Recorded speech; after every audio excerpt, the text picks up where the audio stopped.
गौरी पुत्र गणेश भगवान की जय।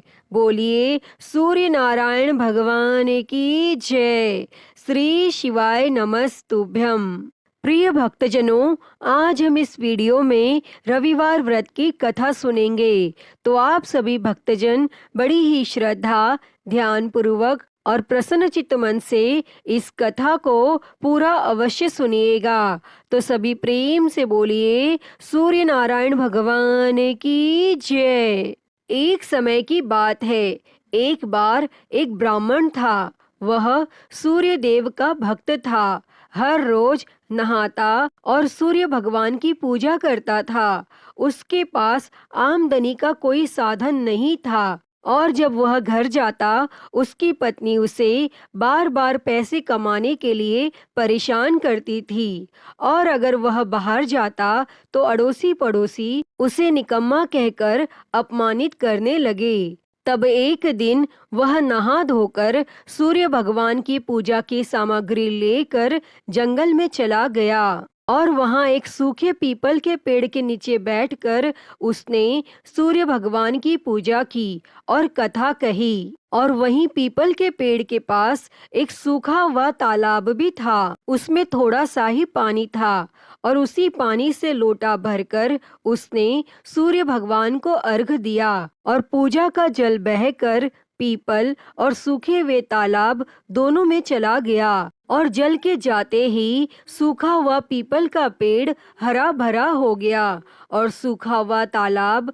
साफ पानी से भर गया और उस जल में सूर्य भगवान दिखाई देने लगे और कहने लगे, ब्राह्मण मांग, तू क्या मांगता है? और जब ब्राह्मण ने सूर्य देव की आवाज सुनी तो वह घबरा गया और सोचने लगा कि इस पीपल में कोई भूत रहता है। तब हर रोज जब वह पूजा करता तभी आवाज आने लगी और यह सुनकर वे चिंतित होकर दुबला होने लगा। और ब्राह्मण की पत्नी कभी कभी उससे मिलने जंगल में जाती थी।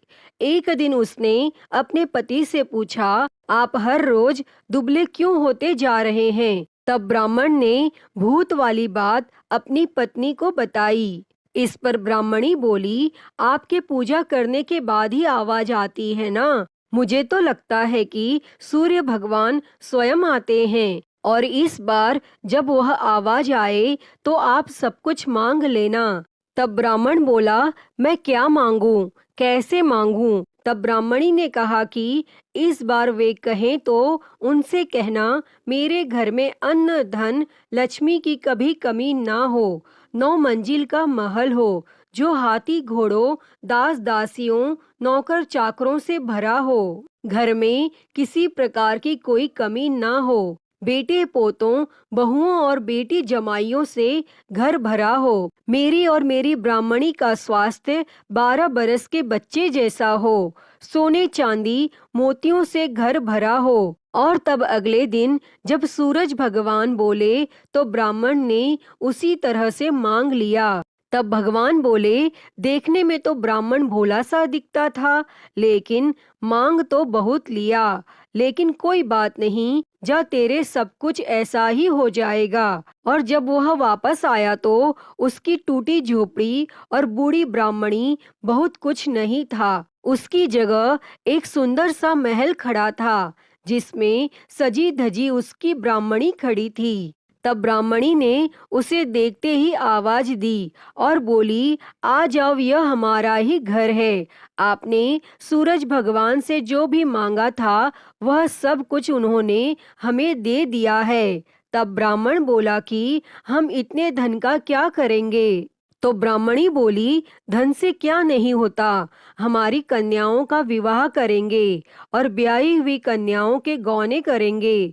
और फिर उन्होंने जीमने के लिए ब्राह्मणों को बुलाया, पान और फूल देकर बुलावा भेजा। जिमाने के बाद सोने का टका दक्षिणा में दिया। तब सब लोग ब्राह्मण की जय बोलने लगे। तो किसी ने जाकर राजा से उनकी चुगली कर दी कि आपकी जय कोई नहीं बोलता, सब लोग ब्राह्मण की जय बोलते हैं। तब राजा ने ब्राह्मण को बुलाया और पूछा, तेरे घर में इतना धन कहाँ से आया जो सारे गांव वाले तेरी जय बोलते हैं? तब उसने कहा, राजा जी, मेरी जय नहीं बोलते, सूरज भगवान की जय बोलते हैं। तब ब्राह्मण ने राजा को सारी बात बताई और तब राजा ने कहा, भाई, मेरे यहाँ धन तो बहुत है, लेकिन मेरे पुत्र नहीं हैं, तो मुझे क्या करना चाहिए? तब ब्राह्मण बोला, आप अपने सारे नगाड़े वालों से कह दो कि आज से आपकी जय ना बोले और सूर्य भगवान की जय बोले और आपका पुत्र हो जाएगा। तब राजा ने अपने नगाड़े उठा दिए और सूरज भगवान के बैठा दिए और सब लोग सूर्य भगवान की जय बोलने लगे और 9वें महीने में ही रानी को पुत्र हो गया। तब राजा ने कहा कि ब्राह्मण को बुलाओ, हम उसे बड़ा करेंगे। तब ब्राह्मण बोला, मुझे बड़ा मत करो, सूरज भगवान को बड़ा करो, वही सबकी मनोकामना पूरी करते हैं, उन्हीं का ध्यान करो, उन्हें ही मनाओ और मन इच्छा फल पाओ। अतः हे सूर्य भगवान जी, जैसा आपने ब्राह्मण और राजा को दिया, वैसा ही इस कथा को कहते, सुनते और हुंकारा भरते सबको देना, सभी की मनोकामनाओं को पूर्ण करना। तो सभी प्रेम से बोलिए, सूर्य भगवान की जय। प्रिय भक्तजनों, आइए अब सुनते हैं सभी मनोकामनाओं को पूरी करने वाली अगली कथा। प्राचीन काल की बात है।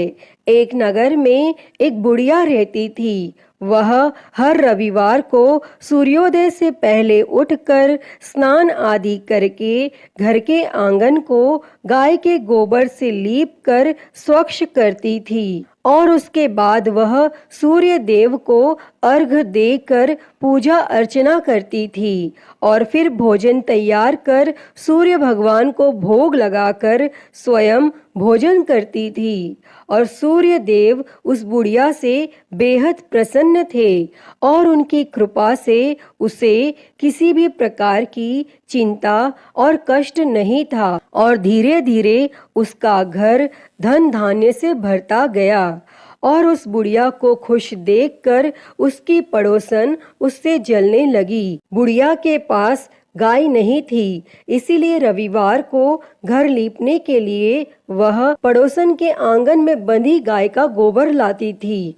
पड़ोसन ने ईर्ष्या में आकर अपनी गाय को घर के भीतर बांध लिया, जिस कारण बुढ़िया को रविवार को गोबर नहीं मिला और बुढ़िया अपना आंगन नहीं लीप सकी। और आंगन ना लीपने के कारण उसने न तो भोजन बनाया और न ही सूर्य देव को भोग लगाया और स्वयं भी भोजन नहीं किया। और फिर सूर्यास्त के बाद वह भूखी प्यासी ही सो गई। इस प्रकार उसने निराहार व्रत किया। तब सूर्य देव यह सब कुछ देख रहे थे और बुढ़िया की भक्ति से प्रसन्न होकर उसी रात सूर्य भगवान ने उसे सपने में दर्शन दिए और इच्छा पूर्ण करने वाली गाय देने का वरदान दिया। अगले दिन जब वो सोकर उठी तो उसने देखा कि उसके आंगन में एक सुंदर गाय और एक बछड़ा बंधा था। बुढ़िया गाय को देखकर हैरान रह गई और उसने गाय को चारा खिलाया।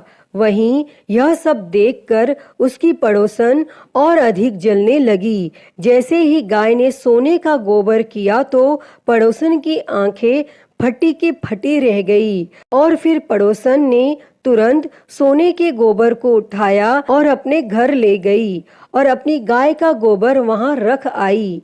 कई दिनों तक बुढ़िया को सोने के गोबर के बारे में कुछ पता ही नहीं चला। ऐसे में बुढ़िया पहले की ही तरह सूर्य भगवान का व्रत करती रही और कथा सुनती रही। तब पड़ोसन की चालाकी देखकर एक दिन सूर्य देव ने तेज आंधी चला दी, जिससे बुढ़िया ने अपनी गाय को अंदर बांध दिया। और अगले दिन जब बुढ़िया उठी तो उसने सोने का गोबर देखा। तब उसे बेहद आश्चर्य हुआ और उस दिन के बाद बुढ़िया गाय को घर के भीतर बांधने लगी और सोने के गोबर से बुढ़िया कुछ ही दिनों में बहुत धनी हो गई। और उस बुढ़िया के धनी होने से उसकी पड़ोसन बुरी तरह जल भुनकर राख हो गई। और फिर कुछ उपाय न देख पड़ोसन ने उस देश के राजा की सभा में जाकर कहा, महाराज, मेरे पड़ोस में एक वृद्धा के पास ऐसी गाय है जो आप जैसे राजाओं के ही योग्य है। वह नित्य सोने का गोबर देती है। आप उस सोने से प्रजा का पालन करिए। और वह वृद्धा इतने सोने का क्या करेगी? तब राजा ने यह बात सुनकर अपने दूतों को वृद्धा के घर से गाय लाने की आज्ञा दी। और वृद्धा प्रातः ईश्वर का भोग लगा भोजन ग्रहण करने ही जा रही थी कि राजा के दूत गाय खोलकर ले गए। और वह बुढ़िया काफी रोई चिल्लाई, किंतु उन दूतों के समक्ष कोई क्या कहता। और उस दिन उस बुढ़िया ने गाय के वियोग में भोजन भी नहीं खाया और रात भर रो रो कर सूर्य भगवान से गाय को पुनः पाने के लिए प्रार्थना करती रही। और वहां राजा गाय को देखकर बहुत प्रसन्न हुआ। लेकिन सुबह जैसे ही उठा, सारा महल गोबर से भरा दिखाई देने लगा। तब राजा यह देख घबरा गया और सूर्य देव ने रात्रि में राजा को स्वप्न में दर्शन देते हुए कहा कि हे राजा, गाय उस बुढ़िया को लौटाने में ही तेरा भला है। उसके रविवार के व्रत से प्रसन्न होकर मैंने उसे गाय दी थी। तब प्रातः होते ही राजा ने उस बुढ़िया को बुलाकर बहुत से धन के साथ सम्मान सहित गाय और बछड़ा लौटा दिया और उसकी पड़ोसन को बुलाकर उसे उचित दंड दिया। और इतना करने के बाद राजा के महल से गंदगी दूर हो गई। तब उसी दिन से राजा ने नगरवासियों को आदेश दिया कि राज्य की तथा अपनी समस्त मनोकामनाओं की पूर्ति के लिए रविवार का व्रत रखा करो। तब व्रत करने से नगर के लोग सुखी जीवन व्यतीत करने लगे। कोई भी बीमारी तथा प्रकृति का प्रकोप उस नगर पर नहीं होता था। सारी प्रजा सुख से रहने लगी। अतः हे सूर्य देव जी, जैसी कृपा आपने उस बुढ़िया पर की, वैसी ही कृपा इस कथा को कहते, सुनते और हुंकारा भरते सब पर करना। तो सभी प्रेम से बोलिए सूर्य भगवान की जय। तो प्रिय भक्तों, मैं उम्मीद करती हूँ कि आपको यह कथा पसंद आई होगी और अगर वीडियो अच्छी लगी हो तो इसे लाइक करें, ज़्यादा से ज़्यादा शेयर करें और कमेंट में सूर्य भगवान की जय लिखना ना भूलें। और हरिहर भक्ति चैनल को सब्सक्राइब कर नोटिफिकेशन बेल को ज़रूर ऑन कर लें। हर हर महादेव। धन्यवाद।